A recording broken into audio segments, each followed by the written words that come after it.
아, 오늘 우리가 읽은 데살로니가전서는 신약성경 27권 중에서 가장 먼저 기록된 책입니다. 근데 편지죠.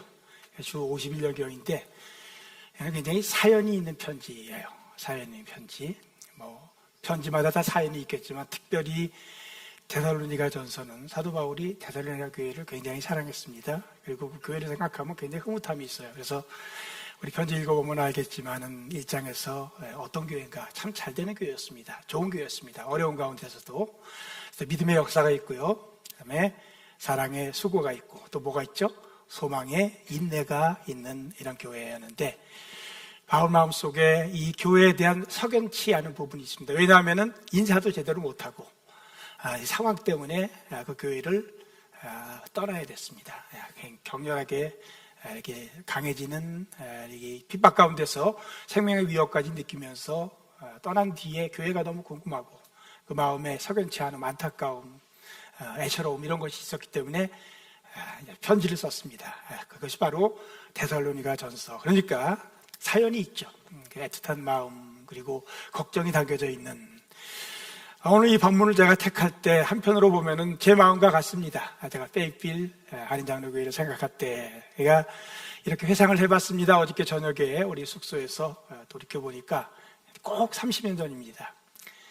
오늘부터 꼭 30년 전 1993년 제가 듀크대학교의 대학원에서 이제 박사과정 어드미션을 받고 뉴저지에서 이렇게 내려왔을 때 캔자스에 저 아는 지인 한 분이 그러니까 그렇게 연결이 된 것 같아요. 이제 소천하신 김봉현 목사님, 당시에 장로님 이렇게 소개가 돼가지고 김성호 목사님이 당시에 이제 주일 저녁 예배를 시작하려고 할 때였습니다. 그래서 그러면 우리 목사님께 너무 부담이 되지 않도록 좀 사람이 더 필요하다 생각해가지고 사실 9월에 학교에 들어가서 공부하기 전에 교회부터 왔습니다. 그래서 한 80마일 떨어져 있죠. 더룸에서. 근데 그때 이제 처음 교회에 와가지고 우리 8월 15일입니다.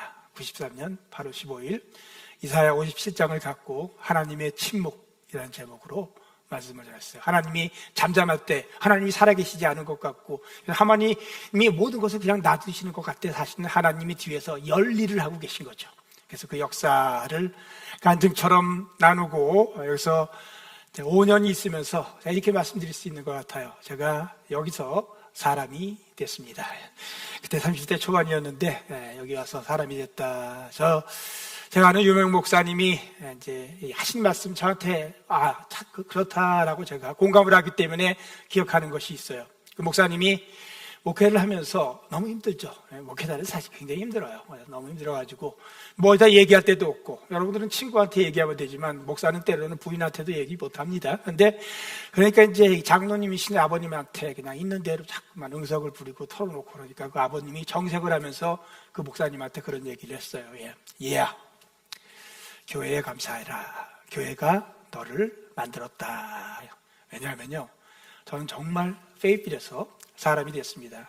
지금 지난주에 은퇴했고 은퇴 후에 첫 예배를 오늘 여기 고향에 와가지고 이렇게 드리는데요. 페이필이 저를 만들었습니다. 근데 사실 하나님께서 우리에게 교회를 주신 중요한 목적이 무엇인가? 바로 교회는 그리스도의 몸이에요. 그리고 우리가 그리스도의 몸의 지체입니다. 아니 어떻게 우리가 그리스도의 일부가 될 수 있습니까? 내가 나를 너무 잘 알지 않습니까? 그런데 왜 여기가 천국이라서 교회로 불러들이 절대로 교회는 천국이 아닌 거 여러분 잘 알고 계시잖아요. 교회는 어떤 곳인가? 천국에 맞는 존재로 학습이 되기 위해서 훈련을 받는 천국 훈련장이 교회인 거예요. 그래서 교회가 사람을 만드는 곳이에요. 여긴 도사들이 모인 곳이 아니고요. 너무 부족한 것이 많아서 예수 그리스도의 보혈의 공로가 필요해서 구원을 받고 그 다음에 그분의 몸이 되어가지고 그분을 닮아가는 사람 만들어지는 곳. 그러니까 이게 신앙인들뿐만 아니라 목사도 마찬가지입니다. 교회는 누가 만드는가? 목사는 누가 만드는가? 교회가 만드는데요. 특히 저는 페이필 한인장로교회가 유승원을 만들었다. 특히 이 자리에 서가지고요. 지난 30년을 돌이켜보니까 확실합니다. 그래서 이 5년 동안 여기서 여러분이 사람을 만들어줘가지고 이제 한국에 돌아가서 교수생활을 하다가 우리 김성훈 목사님, 존경하는 김성훈 목사님이 이제 은퇴를 결심하셨어요. 그래서 언제 은퇴하셨냐면요. 저는 그냥 따라갑니다. 목사님 은퇴하는 나이에 제가 은퇴를 했습니다. 똑같은 방법으로. 그때 이제 저를 2002년도에 한국에 있는 저를 목사님이 은퇴 결심을 하고, 그 다음에 이제 후임자로서 동사 목사로 마음에 두시고, 또 우리 교인들이 저를 청빙을 해주셔가지고 2002년 그때 7월 7일 다시 왔습니다. 다시 와가지고 그때 나눴던 말씀을 기억하는 분이 거의 없겠지만, 저는 저의 목회일지에 보면 있습니다. 바로 오늘 데살로니가전서 1장 갖고 말씀을 나눴습니다. 그때 제목이 뭐냐면 행복한 교회였어요. 어때요?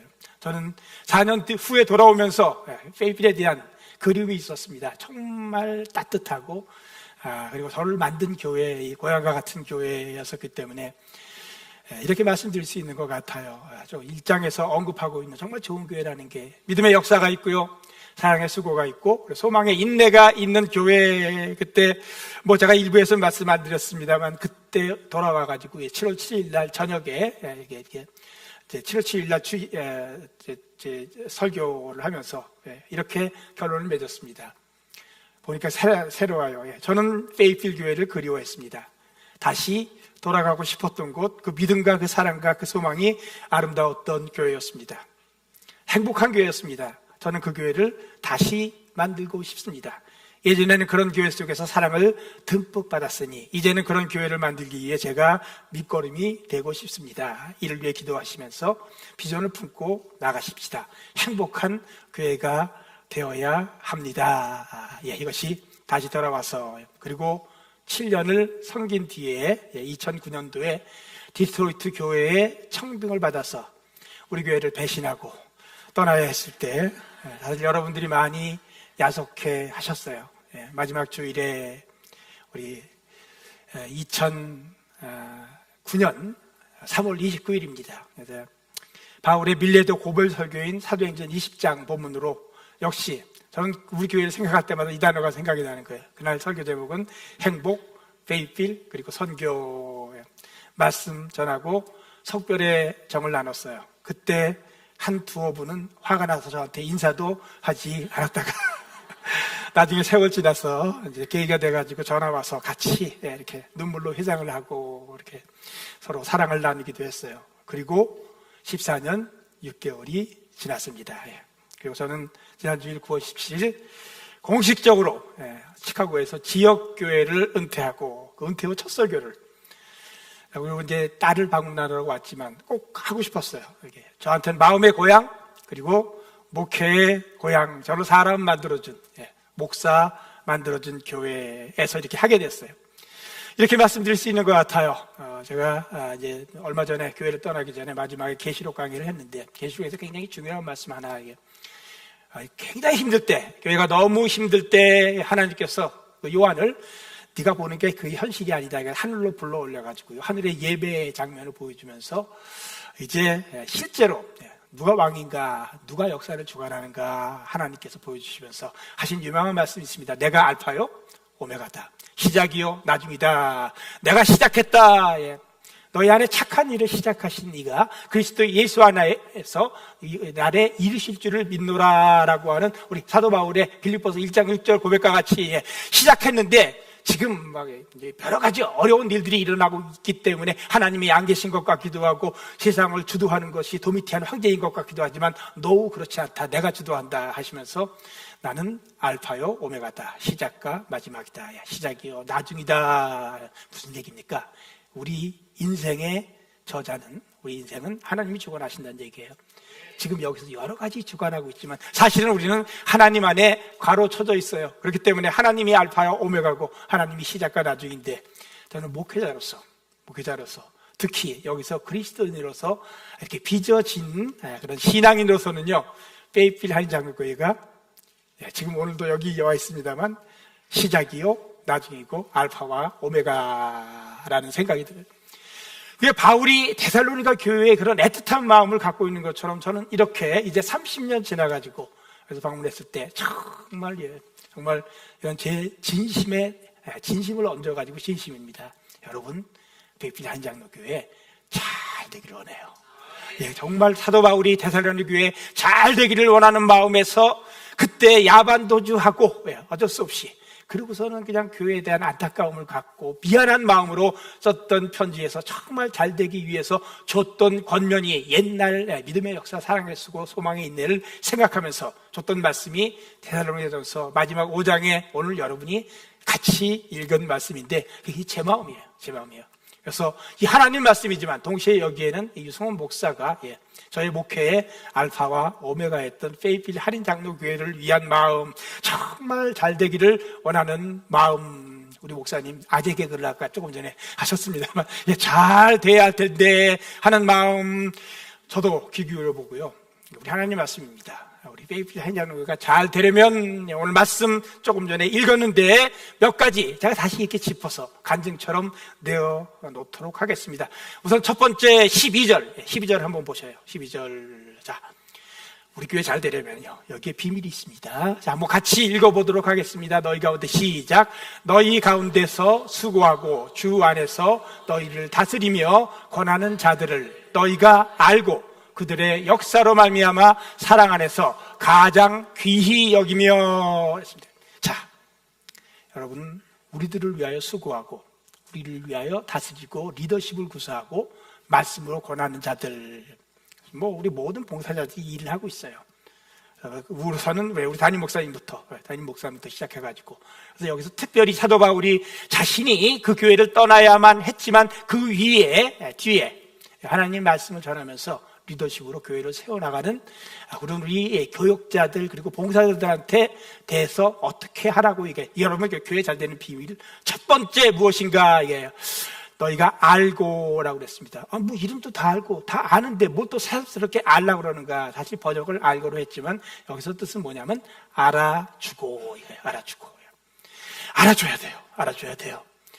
우리들은 사실 다 약한 존재예요. 약한 존재인데 특히 열심히 일을 하기 위해서는요 격려가 필요해요. 그리고 알아줘야 돼요. 그리고 알아뿐만 아니라 어떻게 해줘야 되는가 가장 귀히 여기며 여기 우리 교회가 잘 되기 위해서 필요한 거겠어요.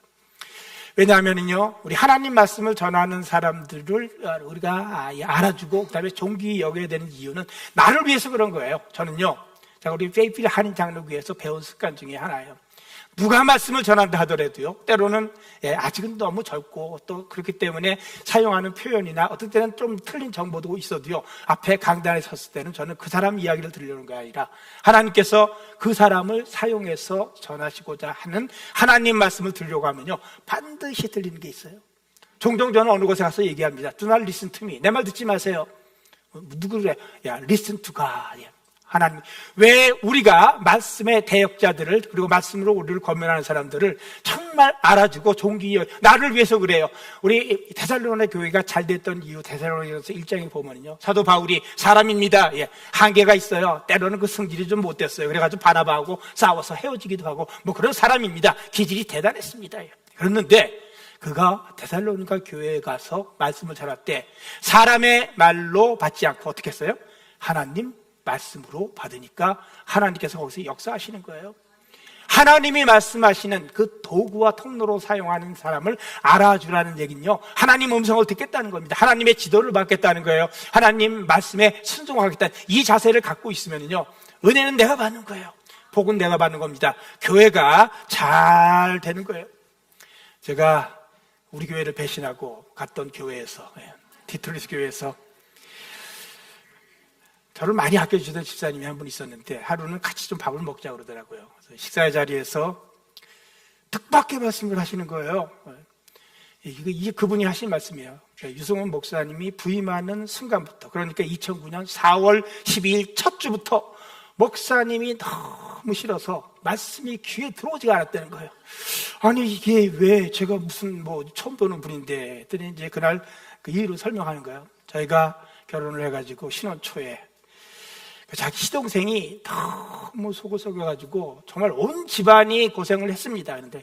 근데 와가지고 목사가 새로 부임했는데 그 목사가 자기 시동생하고 똑같이 생겨가지고 처음 보는 순간부터 말씀이 안 들어오는 거예요. 그래서 저는 의문의 일패를 여러분 오늘 본문의 권면의 요지는 이겁니다. 말씀의 종을 미운 시동생으로 기억하여 보지 말라. 예. 귀하게 여겨야 돼요. 귀하게 여기고, 그리고 정말 귀하게 여기고 알아주고. 사실 교인들이 말씀의 종에 대해 바른 자세를 가질 때 교회가 잘 되게 되는 거예요. 사실 알고라는 말 알아주는 거라고 그랬잖아요. 요즘 우리 이런 말을 페미니스트들인데서 했다가는 돌맞습니다만, 그래서 뭐 자주 쓰지 마세요. 근데 이제 옛날 어른들이 했던 말인데, 여자는 사랑하는 사람을 위하여 화장을 하고 남자는 자기를 알아주는 사람을 위하여 목숨을 바친다. 제가 우리 교회 아직 젊었을 때 여기 왔을 때 옆에서 잘한다 하니까 그거 정말인 줄 알고 그냥 죽어라고 뛰다가 지금 제가 병이 많이 걸렸습니다. 여러분, 남자는 목사도 똑같은 것 같아요.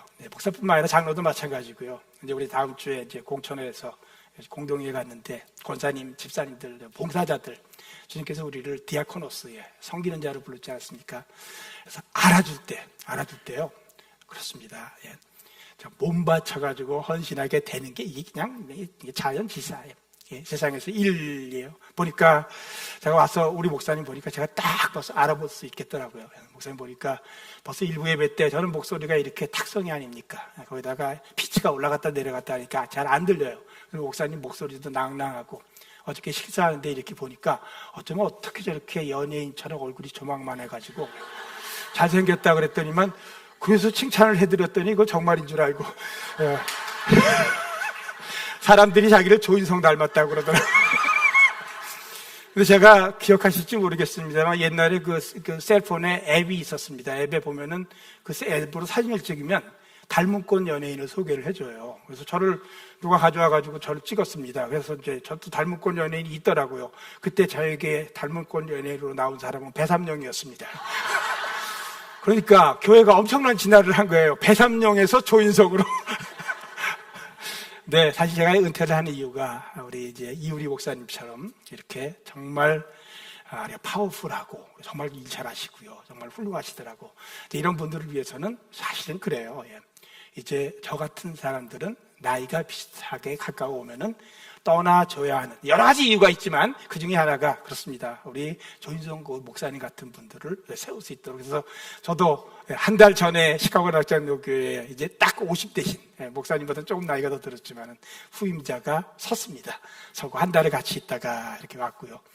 떠난 디트로이트 교회에도 지금 이제 52세 되신 젊은 목사님이 이제 그 위에 오셔가지고 사실 그때 총회에 제가 갔었는데 하니까 어떻게 보면 세 교회의 제 후임 목사님 세 분이 한 자리에 있을 수 있는 기회가 있었는데 그러지는 못했습니다. 제가 긴 이야기를 이렇게 하는 이유는요.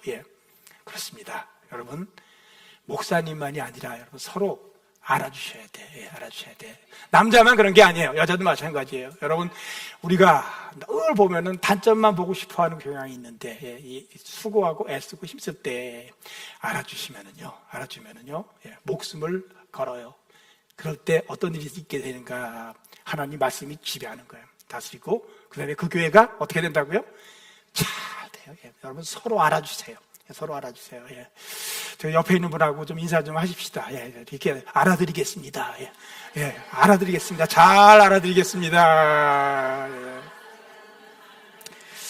자, 이게 두 번째로 교회가 잘 되려면 서로 알아주는 거. 그 다음에 두 번째 13절에 보니까 제가 읽겠습니다. 13절 맨 뒷부분만. 너희끼리 화목하라.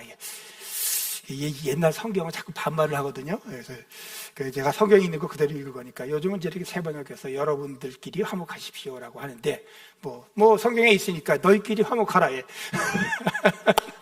교회가 잘 되려면 화목해야 돼. 자, 화목해야 돼. 화목이란 단어 어디서 비롯됐는가? 그리스 에레네지만은 이제 어디서 비롯된 단어인가? 그건 우리가 너무나 잘 알고 있는 단어입니다. 히브리어에서 지금도 유대인들이 좋아하는 말, 인사할 때 쓰는 말, 샬롬, 죽을 놈, 살롬이 아니라 샬롬입니다. 샬롬. 그래서 한번 하십시다. 샬롬.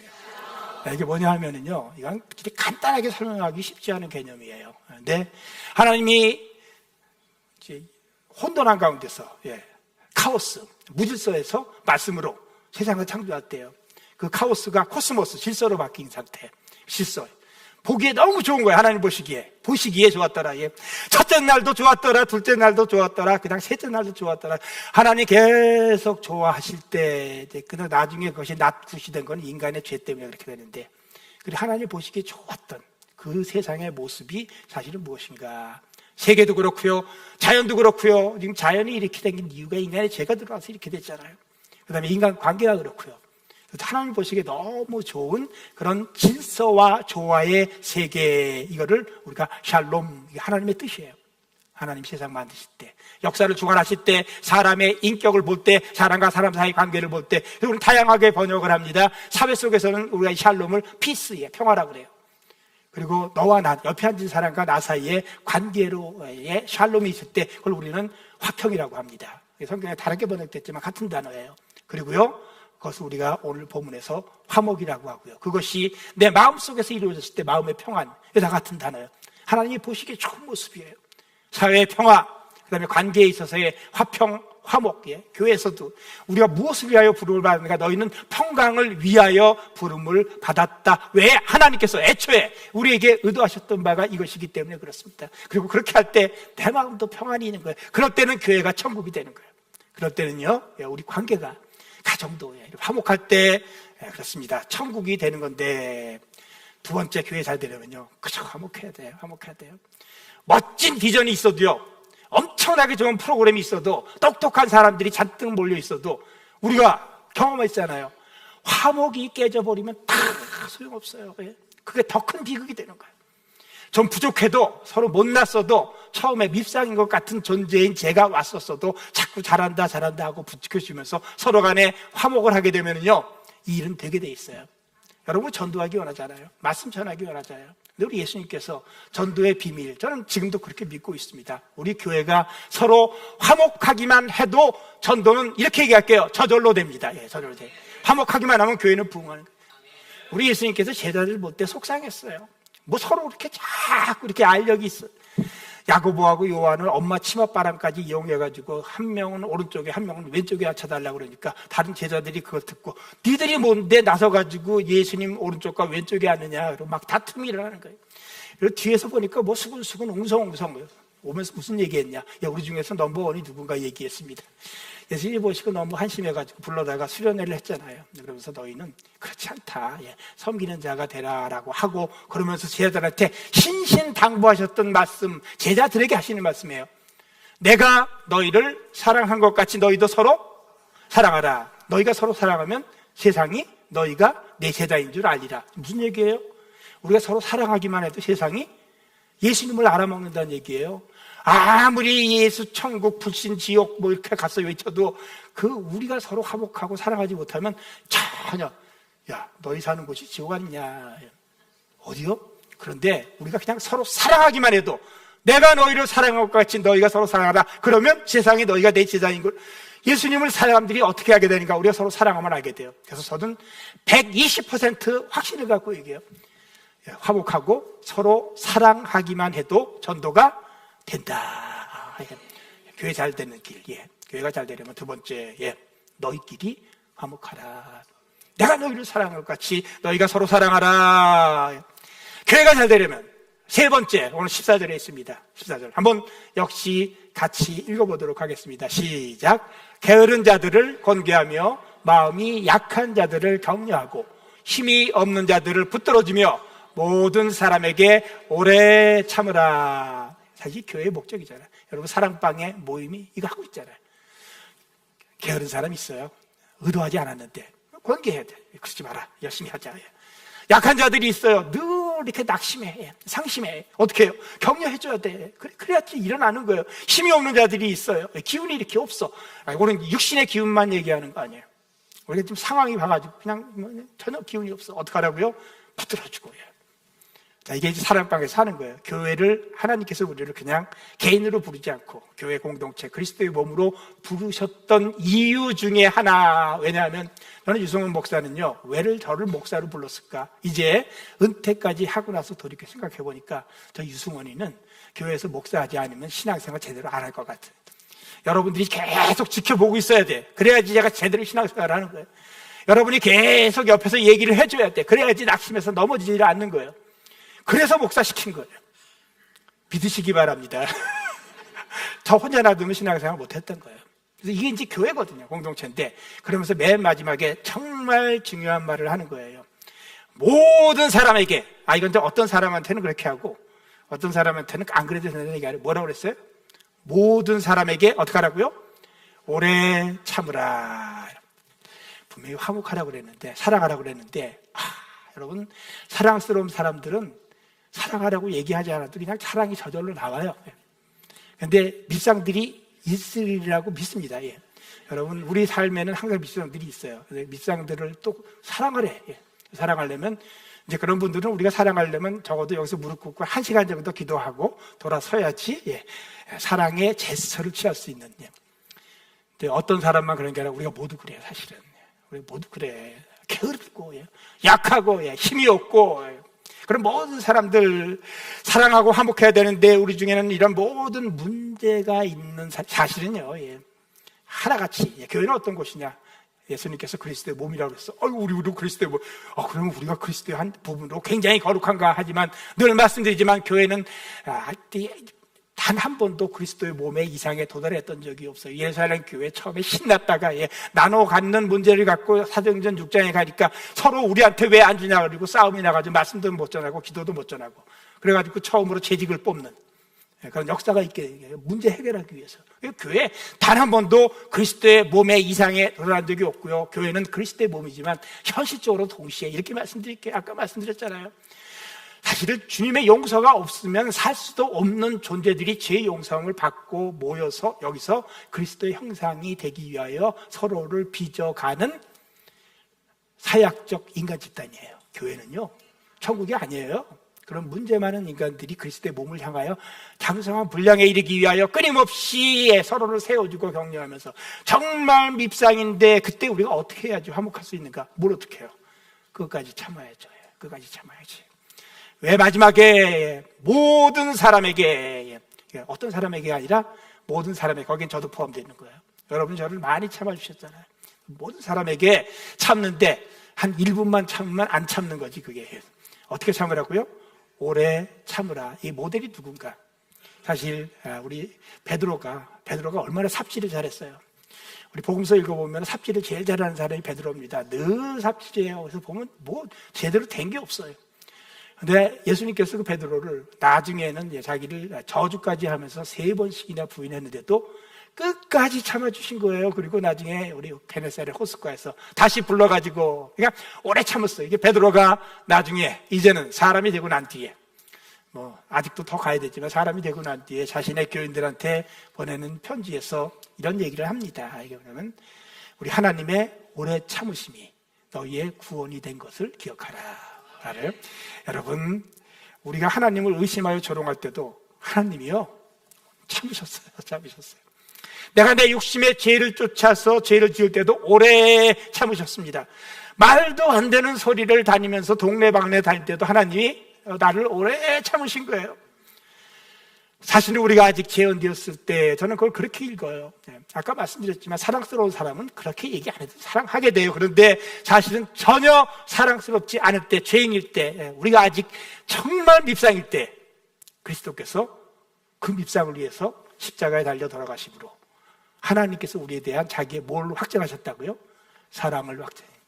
예수님이 오래 참으신 거예요. 그 제자들. 그래서 베드로가 사람이 됐고요. 오래 참으셔가지고 우리도요, 그 오래 참으심이 구원이 된 거예요. 그래서 우리가 교회가 잘 되려면 어떻게 해야 되는가? 참아야 돼. 오래 참아야 돼. 왜? 우리는 참지 않으면은 큰일 날 인간들이에요. 내가 무슨 얘기냐면 하나님이 나를 참지 않으면 나는 금방 망해요.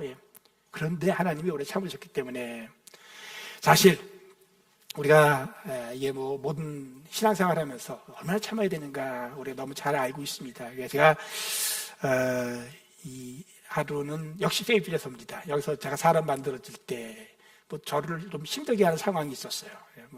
또 나를 힘들게 하는 건 대개는 사람이 아니겠습니까?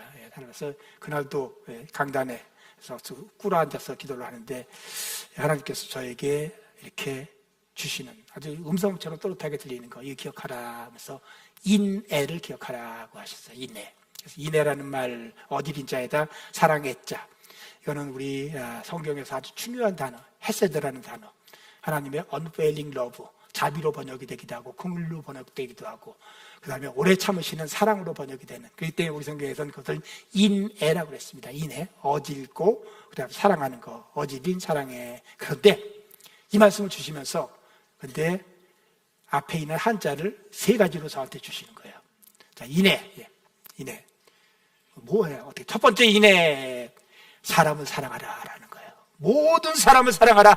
그 사람을 위하는 인격적 사랑. 사람은 수단이 아니라 목적이에요. 이마누엘 칸트가 한 얘기인데, 근데 정말 이렇게 성경에서 얘기하는 건 사람은 목적이 아니고 수단이 아니고 목적이에요. 그러니까 그냥 사람을 사람으로 사랑하라. 사람인자 사랑했자. 사람이면 무조건 사랑하라. 이게 주님 마음을 주신 말이에요. 사람인자 사랑했자 인애. 두 번째 발음은 같아요. 바로 우리가 성경에서 번역하는 인애, 어질 인자 사랑했자. 어질고 큰 마음으로 사랑하라. 그러니까 이게 그냥 간장 종지같이 그냥 감정이 오르가락 내리락 하지 말고 바다같이 넓은 마음. 우리가 찬송할 때 그렇게 하잖아요. 하나님 은혜에 바다같이 넓은 거예요. 그래서 우리가 예전에도 그런 얘기를 나눴던 것 같습니다. 사자성어죠. 사자성어. 해불양수라는 말이 있잖아요. 해불양수. 해, 저쪽 일무기통 가면은 큰 넓고 푸른 바다 거기에요. 온갖 종류의 흙탕물이 다 흘러 들어가요. 근데 들어가도 끄떡없어요. 다 받아줘요. 그래서 바다를 유지하는 거예요. 이게 해불양수. 즉 바다는 흙탕물을 마다하지 않는다. 이게 바로 어질인자 사랑이에요. 오래 참으시는 우리 주님의 사랑 다 품어주시는 거예요. 악인들이라도 햇빛 그냥 주셔. 악인들이라도 비 내릴 때 고기만 안 내리게 하는 게 아니라 비를 주시는 거예요. 원수를 사랑하라고 예수님 가르치셨던 그 어질인자의 크고 품는 사랑, 인애. 그 다음에 세 번째 단어는 이거다 주신 게 뭐냐면, 인애는 인애인데 참을 인자, 참을 인자. 참는 사랑에. 저는 이렇게 얘기해요. 하나님이 우리를 향한 오래 참는 사랑을 갖다 좀 더 쉬운 말로 질긴 사랑이에요. 소심줄보다 더 질긴 사랑이에요. 그게 뭐냐면 참는 거예요. 사랑은 오래 참는 것이다. 부족한 것을 감내하는 거예요. 이해하지 못하는 것을 때가 될 때까지 인내하며 기다리는 거. 여러분, 우리가 좋아하는 고린도전서 13장 사랑의 특성이 무엇입니까? 사랑은 오래 참고 시작하죠. 사랑은 오냐면 나가고 마지막이 뭐예요? 모든 것을 견디느니라. 사랑은 오래 참고로 시작해가지고요, 모든 것을 견디는 거로 끝나요. 사랑은 인내로 가르쳐져 있는 거예요. 사랑은 원래 오래 참는 거예요. 그렇게 하나님이 우리를 사랑하셔서 오래 참으셨고, 그래서 이렇게 했습니다. 제가 이제 그때 그걸 바꾸선 이렇게 써놓은 게 있어요. 그 다음에 은퇴할 때까지 그거 써놓은 거를 이제 성경에 이렇게 껴놓고, 사역은 참는 것이다. 특히 유승원에게 있어서 사역은 참는 것이다. 답답한 것을 참는 것이다. 미련한 것을 참는 것이다. 고집과 자기 주장을 참고 들어주는 것이다. 과격한 요구를 하는 사람들의 말을 들어도 거슬리지 않는 것이다. 다소의 진실이 아닌 마음과 행실이 다 들여다 보여도 지금은 일단 참아주는 것이다. 계산에 빠르지 않고 손해를 보는 것 같아도 그냥 손해를 보면서 위하여 기도하는 것이다. 이 사람이 저 사람에게 하는 불평을 감수하여 참고 받아주는 것이다. 오해와 몰이해를 오히려 이해해 주는 것이다. 해불양수, 흙탕물을 다 받아서 바다로 만드는 마음으로 받아들이는 것이다. 산불요동지풍, 산은 바람에 흔들리지 않는다. 오늘도 잘 참자. 그러면 사역한다. 산을 옮길 만한 능력이나 죽을 병 확 고치는 은사는 없어도 참는 것은 할 수 있지 않은가. 그렇게 30년 간 것 같아요. 그리고 여러분, 이거는 목사 얘기가 아니잖아요. 우리가 서로 간에 모든 사람을 향하여, 쟤는 아니야 하지 말고요. 모든 사람을 향하여 잠깐이 아니고요, 오늘 하루만이 아니라 언제라고요? 오래 참으라. 교회 잘 되려면요. 여러분, 교회 잘 되기 원하셔요?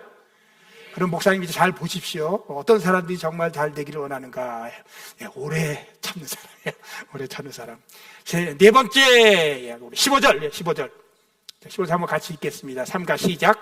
3가 누가 누구에게든지 악으로 악을 갚지 말게 하고 서로 대하든지 모든 사람을 대하든지 항상 선을 따르라. 자, 선을 따르라고 그랬어요. 근데 역시 또 앞에 뭐가 붙었네요. 가끔이 아니고 일주일에 한 번이 아니고 하루 중에서 1분만이 아니라 항상 선을 따르라. 여러분, 우리 하나님은요, 처음에 세상 만드시고 우리 보고 좋았자예요. 좋았다고 하셨잖아요. 그리고 그게 잘못됐어요. 잘못돼가지고 악이 세상에 들어왔습니다. 예, 죄가 세상에 들어왔어요. 그래서 다 망가졌는데, 예, 그거를 어떻게 하시려고 하는가? 그래, 악하게 살다가 다 망해라. 아니라 그것을 뭘로 바꾸시려고 하십니까? 바로 그때부터. 창세기 3장에서부터 시작해가지고 하나님은 뭘 만드시냐? 그것을 어떻게든지 선으로 바꾸시려고 오랜 역사를 이어오시고, 그걸 위해서 예수님이 오셨고, 하나님은 어떤 분이신가? 예, 선의 전문가예요. 여러분, 세상에 악이 가득 차 있습니다. 그리고 이제 살다가 보면은요, 내가 악을 당할 때가 많이 있어요. 누군가에게 내가 악을 행할 때가 있어요. 다 겪습니다. 다윗만 그랬던 거 아니에요. 목사도 그렇고, 성도님들 간에 서로 그렇기도 하고, 서로 악이, 뭐 의도하지 않았는데 나한테 악이 탁 와가지고 쳐요. 그러면 내 안에 어떤 일이 일어나는가? 자연적 반응은 이겁니다. 악이 와가지고 나를 탁 치면 내 속에서 악에 북받치게 돼요. 그래가지고 내 속에서 그것보다 조금 더 큰 악이 나와요. 그래서 받아쳐요. 예. 받아치면 그 맞은 사람이 어떻게 해요? 자기한테 더 큰 악이 돼서 돌아왔으니까 그 사람도 또 악에 맞춰가지고. 이게 세상의 모습이에요. 악이 악을 부르고 다시 또 악을 불어서 그걸 악순환이라고 그래요. 이게 이제 보통 세상에서 사는 사람들의 모습인데, 어떻게 보면은, 예, 죄로 말미암아 망가진 세계의 인간의 모습인데, 그때 우리 주님께서 우리에게 가르쳐 주시는 건 뭐냐면요, 이 악순환의 고리를 어디든가 끊어야 돼. 누군가가 끊어야 돼. 자, 상대방이 끊을 수 있을까? 아니란 얘기예요. 내가 이번에 악으로 갚아줄 순서가 되었을 때 내가 여기서 이 악의 고리를 끊는 거예요. 이게 바로 선으로 악을 이기라. 우리 요셉에게 계속해서 악이 있었습니다. 나중에 이제는 요셉을 통해서 형제들이 다 구원을 받고, 그래서 애굽에 가서 아버지 야곱이 죽고 나니까 형들이 이제 무서워졌습니다. 요셉이. 그래서 뭐 정말 그랬는지 전 성경에서 읽어보니까 없던데, 야곱 아버지 살아계실 때 이제 우리들을 좀 용서하라고 얘기하셨다 그러니까 그때 요셉이 굉장히 중요한 말을 해요. 창세기 결론입니다. 창세기 50장 20절 말씀, 예, 내가 하나님을 대신하리까. 예. 나는 하나님을 대신해서 심판자로 있지 않아요. 그러면서 유명한 말을 합니다. 당신들은 나를 해하려 하였으나. 그러니까 분명히, 예, 맞아요. 형님들이 나를 해하려고 해가지고 팔아넘겼습니다. 근데 어찌 형님들만 그렇게 했어요. 아기를 갖고 그를 팔아넘겼고, 보디발의 아내가 아기를 갖고 그에게 접근을 해가지고 말을 안 들어준다고 감옥에 너무 억울하게 갇히게 되었을 때, 술 맡은 간원이 꿈을 해명해줘가지고 나가게 됐을 때, 이 은혜를 꼭 갚겠습니다 하고 나가고서 2년을 새까맣게 잊어버리고 있었을 때, 주변의 모든 악의가 역사할 때, 근데 하나님은 어떻게 합니까? 당신들은 나를 헤아려 하였으나 하나님은 그것을 뭐로 바꾼다고요? 선으로 바꾸사 모든 사람들을 구원하게 하려 하셨나니. 이게 하나님의 선의 의지예요. 하나님을 사랑하는 자, 곧 그 뜻대로 부르심을 입은 자들에게는 모든 것이 합력하여, 때로는 내 잘못 때문에, 때로는 내 옆에 있는 사람들의 문제 때문에, 때로는 우리가 서로 의도하지 않았는데 생긴 우리가 시스테믹 이불, 자연의 재해나 사고로 인해서 계속해서 이 악이 내게 엄습하여 덮칠 때 하나님은 그때마다 뭘 하시는가? 그걸 어떻게 해서든지 선으로 바꾸시려고 하시는 분이 우리 하나님이세요. 합력하여, 모든 것이 합력하여 선을 이루게. 우리 하나님은 늘 선을 생각하세요. 지금 악이 막 성향을 하는 순간에 우리가 악에 바칠 때도 하나님께서는 그 악을 갖고 어떻게 하면 이것을 선으로 돌릴까라고 생각하십니다. 선을 어떻게 하십니까? 기획하고 도모하셔요. 그 다음에 이걸 이루기 위해서 잘 일들을 만들어요. 그래서 선을 실행을 하셔요. 그리고 그렇게 해가지고 그래서 모든 것이 합력하여 선을 이루시는. 그래서 이 얘기는 지금 뭐냐면요, 교회가 잘 되려면 하나님께 협력하는 얘기예요. 하나님은 절대로 악을 의도하지 않습니다. 하나님을 악화시키려고 하지 않아요. 어떻게든지 그것을 선으로 바꾸시려고 하고, 그렇게 우리 인생을 이끌어오지 않으셨습니까? 지금 우리 된 거 마찬가지로, 예, 그렇습니다. 여러분, 교회가 잘 되려면 그렇습니다. 항상 선을 따르라. 지금 악이 북받칠 때 여러분 뭘 해야 되는가? 선이 무엇인가를 생각해서 선을 선택을 하는 겁니다. 여러분, 그냥 그렇게 하시는 분들로 가득 차 있을 때 교회는 잘 되게 되어 있습니다. 그리고 마지막에 결론으로 주시고, 뭐가 이렇게 얘기해요. 항상 기뻐하라. 항상 기뻐하라. 역시 항상이죠. 이제 여러분, 기쁨이라는 건 세상에서는 기분 아닙니까? 기분. 오늘 아침에 딱 일어나가지고 잠을 잘 자면 기분이 좋으면 기쁜 거예요. 그래서 우리는 보통 기분에 대해서 명령을 내리지 않습니다. 그래서 성경은 참 이상한 책이에요. 기분에 대해서 명령을 내려요. 아니, 내가 뭐 기분이 좋아야 기쁘지. 그런데 기분하고 상관없이 어떻게 하라고요? 항상 기뻐하라. 비밀이에요. 기쁨은 사실은 기분이라는 게 뭐예요? 공기잖아요. 공기가 이렇게 왔다 갔다 이게 잡을 수도 없어요. 그것 따라 이렇게 내가 기뻐하려면 도무지 기쁨이 있을 수가 없어요. 바람이 이리 불고 저리 불고.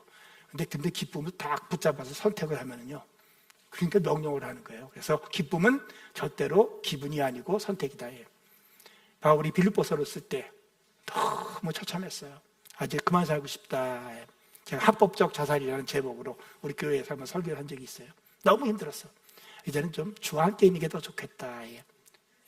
우리 간접적으로 이제 생명 정지에 충동을 느낄 때, 근데 그가 기도하는 가운데 하나님이 주신 건 뭐냐면, 내가 기뻐하고 기뻐하리라. 기분이 아니에요. 선택이에요. 선택하면. 마지막에 교회가 잘 되려면 항상 기뻐하라. 쉬지 말고 기도하라. 범사에 감사하라. 아직은 끝이 잘 안 보여요. 그러나 우리 하나님이 알파일 뿐만 아니라 지금은 요지경인 것 같지만 하나님이 오메가인 걸 알기 때문에 우리는 반드시 예수 그리스도와 함께 승리하게 되어 있어요. 그렇기 때문에 승리를 앞당겨서 지금 누리는 거예요. 선택이에요. 종말의 승리를, 마지막에 영광을 지금 여기에 갔다가 지금 상황과 상관없이 누리고 즐거워하는 거, 항상 기뻐하는 거. 그러니까 주님과 교제하는 거예요.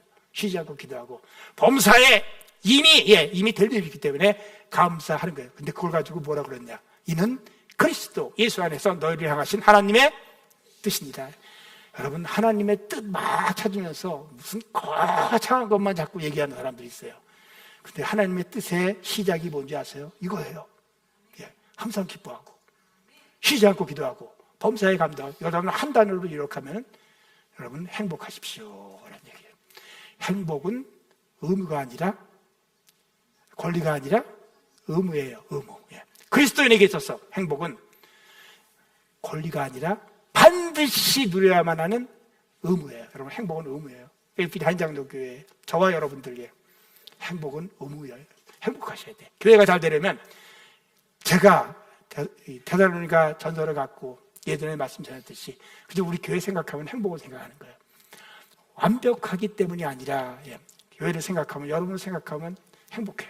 근데 이 행복을 선택을 할 때, 그럴 때 교회가 잘 되는 거예요. 여러분, 저는 바울이 데살로니가를 향하여 그런 마음을 가졌듯이 이렇게 설교 시간을 초과해가지고 이렇게 얘기할 때는요, 정말 마음이 있는 거예요. 정말 잘 되기를 원하거든요. 그리고 저는 여기서 시작해가지고 여기서 끝나고 은퇴 후 첫 설교를 여기서 하면서 정말 잘 되기를 원하는데, 교회가 잘 되려면 오늘 말씀 다시 한번 깊이 읽어보시고요, 그대로 채워나갈 때 나중에 제가 또 우리 교회를 방문할 기회가 있으면요, 정말 잘 되는 좋은 교회, 행복한 교회로 더 발전하고 목사님도 더 잘생기고 그런 교회로 이루어지리라고 주의 이름으로 믿고 축복을 합니다. 사랑하는 하나님, 감사합니다. 주님, 이때까지 이끌어오신 페이필 한인장로교회 잘 되게 하옵소서. 주님을 위하여 잘 되게 하옵소서. 하나님 나라를 위하여 잘 되게 하옵소서. 우리 페이필을 위하여 잘 되는 교회가 되도록 은혜 부어주시고 복 내려 주옵소서. 축복하며 예수님 이름으로 기도하옵나이다. 아멘.